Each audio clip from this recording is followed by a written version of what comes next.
Ibn Ajiba in his commentary on the Hikam says, Nafs, Qalb, Ruh, Fu'ad, Sir. These are all ways of referring to the same thing from different aspects. The soul, when it's directed towards intelligibles, towards the ma'qulat, you call it aqal. It's consciousness. Consciousness is the great bugbear of materialists because there's no material proof for consciousness. There's a lot of attempts, but don't believe them ever when they say, oh, consciousness is just chemical exchanges in the body or something. Trust me. There's such a strong argument for realist philosophy. People will say to you, everything you know is through sensory perception. This is kind of a post-enlightenment modern man. Everything you know, the mind is tabula rasa, there was nothing on it before you came into the world. Everything you've acquired is through sense perception. I mean, this is a modernist, materialistic argument. But these are fallacies, they're lies that have been perpetrated on modern people by sophists. And the sophists were the same type people that the ancients were dealing with. For instance, there is nothing in the world that indicates categories. Categories are a complete creation of the mind. There's nothing in the world that says there's trees. If you go out there and show me an oak tree, that's a name, that is a unique thing. There's no other oak on the whole planet, and if you went and examined every single oak on the planet, you will find that they're different from that oak. Just like every human being is different from every other human being. Look at all the people in this room, nobody's the same. We resemble each other. There's certain semblances, that's true. But to categorize us, the mind did that. Numbers don't exist in the world. 2, where did 2 come from? Well, there's 2, there's 1, 2. And then plus 1 is 3, 1, 2, 3. The mind did that. That's not in the world. The mind put them together. So mathematics, where did that come from? Where did that ability to do that come from? And this is why Einstein said the only thing to him that was incomprehensible about the world was its comprehensibility.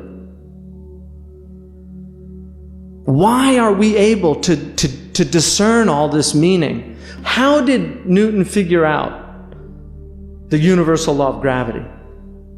Where was that? To take an apple falling and to universalize an individual event.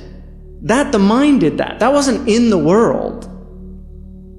So all of these, this modern madness of denying at least the possibility of the mind being outside of this world. That the mind, that consciousness itself is not a material thing. It's an immaterial thing. Just even that possibility, that is a rational proposition. It's not irrational. So this argument that somehow it's irrational, they're lying. That's all they're doing, they're lying. It's just they have chosen to side on materialism, not on spiritualism, or that there is something outside of the material. That's their choice, and that's fine. You made that choice, and you have to live with that choice. And if you die and there is an afterlife, you're going to have to deal with that choice also.